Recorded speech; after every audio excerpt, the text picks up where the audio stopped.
कहते हैं महाकाल के दरबार में आप अपनी मर्जी से नहीं, उनके बुलावे पर जाते हैं। और मेरा बुलावा आते ही मैं निकल पड़ा महाकाल की नगरी उज्जैन की ओर। अब सीट कंफर्म ना होने की वजह से हमें डर था जनरल कोच की उस भीड़ का। उस भीड़ से बचने के लिए हम सुबह ही बाइक लेके पहुंचे योग नगरी ऋषिकेश, जो हमारी ट्रेन का स्टार्टिंग पॉइंट है। अब जाहिर सी बात है ऋषिकेश से सीट मिलना तो पक्का था, और हुआ भी बिल्कुल वैसा ही।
योग नगरी ऋषिकेश से उज्जैन तक का सफर कंफर्म टिकट ना होने की वजह से जनरल कोच की उस भीड़ के बीच कटा।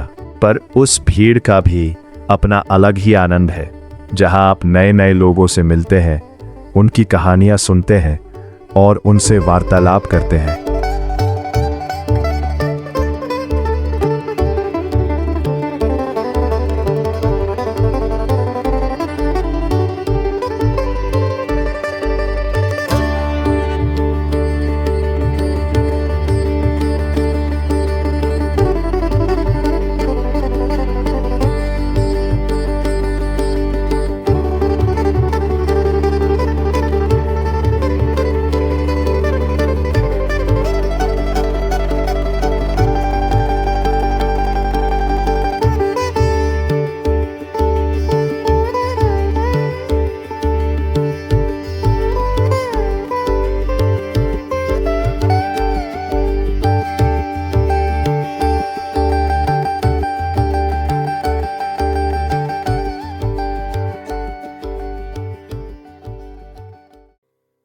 और जब सुबह के 4 बजे उज्जैन की ठंडी हवा ने चेहरे को छुआ तो सारी थकान महादेव की भक्ति में बदल गई।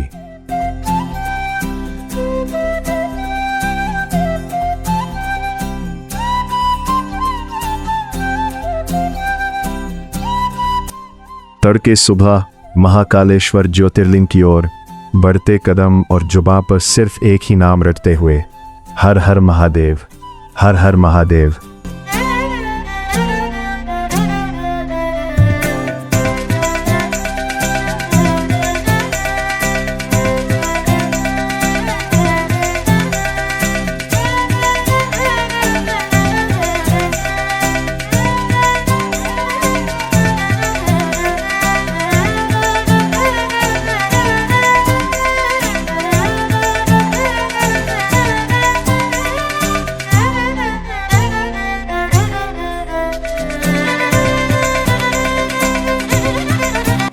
स्टेशन से करीब 3 किलोमीटर चलने के बाद मैं पहुंचा महाकाल को भस्म से श्रृंगारित होते देखने के लिए।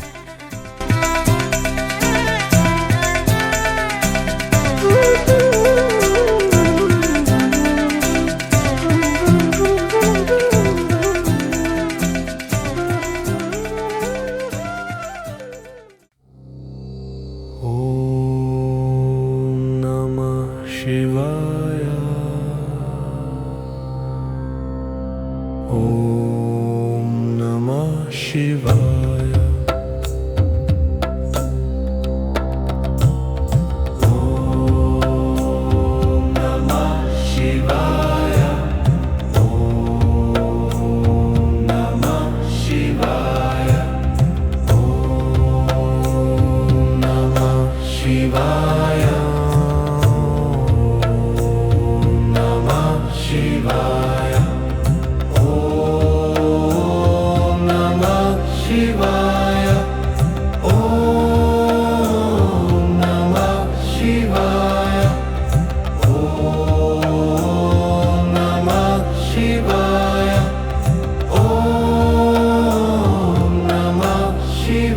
भस्म आरती का अनुभव शब्दों से परे है। धुएं और डमरुओं की गूंज के बीच जब महाकाल को भस्म से श्रृंगारित होते देखा तो लगा जैसे जीवन और मृत्यु का संगम हो रहा हो। वह दर्शन सिर्फ आंखों के लिए नहीं, सीधे रूह के लिए थे।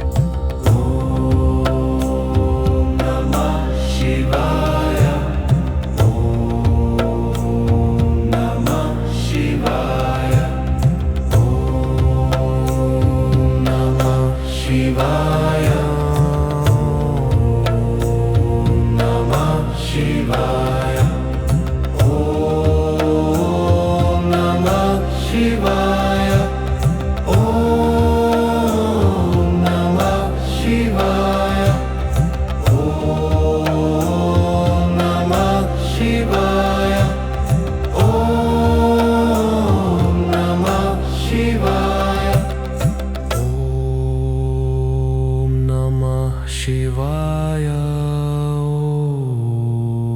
ओम नमः शिवाय।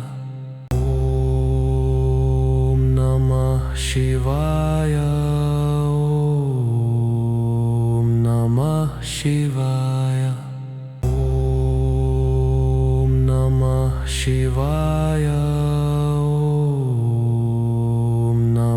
शिवाय। शिवाय। ओम नमः शिवाय।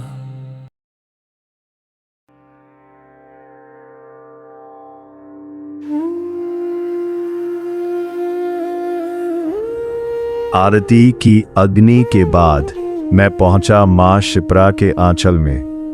रामघाट जो सदियों से आस्था का गवाह रहा है, शिप्रा जी को मोक्षदायिनी कहा जाता है। उनके शीतल जल में डुबकी लगाते ही ऐसा लगा मानो शरीर की धूल के साथ साथ मन का बोझ भी धुल गया हो। शिप्रा का हर एक तट उज्जैन की प्राचीन सभ्यता और अवंतिका के गौरव की कहानी कहता है।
जैसे ही सूरज ढला, मैं माता हरसिद्धि के दरबार में था।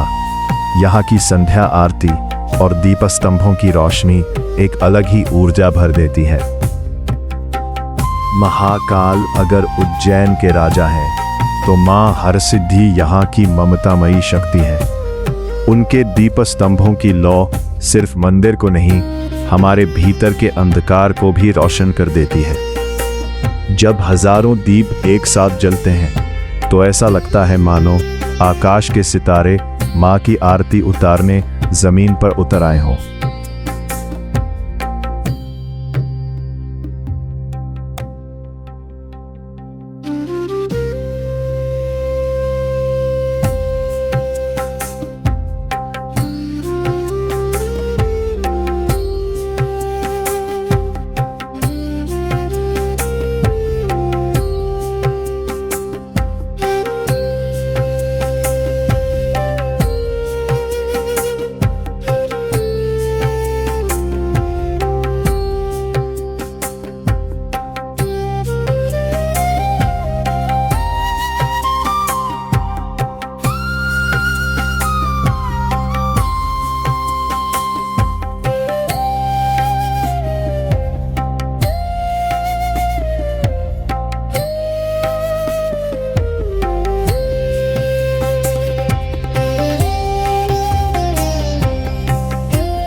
माता के दर्शन और फिर चिंतामण गणेश जी की आरती में जो कंपन महसूस हुआ, उसने सच में रोंगटे खड़े कर दिए।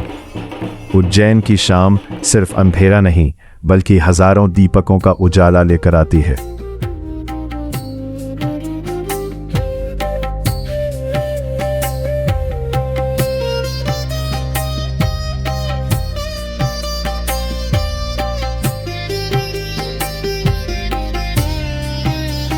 रात के समय महाकाल कॉरिडोर किसी स्वर्ग से कम नहीं लगता।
शिव शिव शिव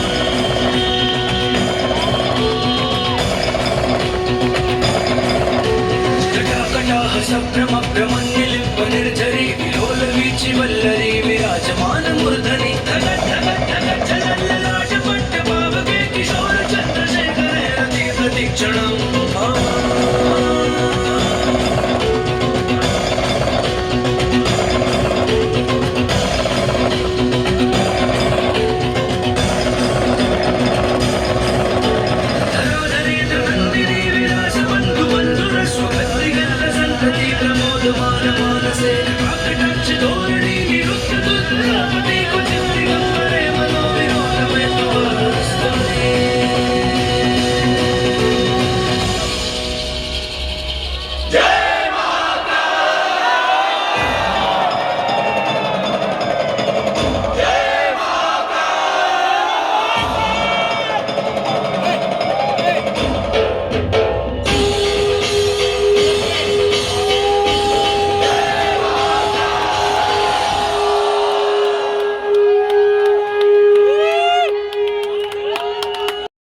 आज के रोमांचक दिन का समापन हुआ इस स्वादिष्ट भोजन को पाकर।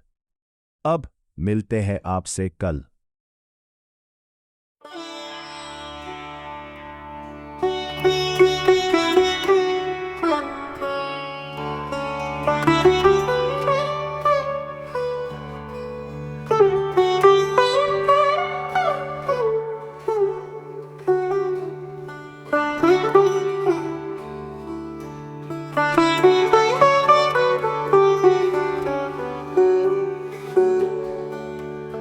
अब अगले दिन की शुरुआत हुई उज्जैन के सेनापति श्री काल भैरव जी के दर्शन के साथ।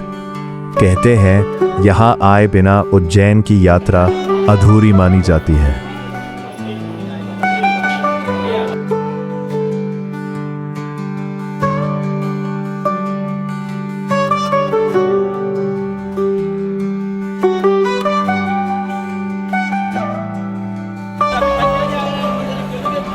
दर्शन के बाद उज्जैन का मशहूर नाश्ता पोहा, कचौरी और ढोकला, ये सिर्फ स्वाद नहीं बल्कि यहाँ का प्यार है।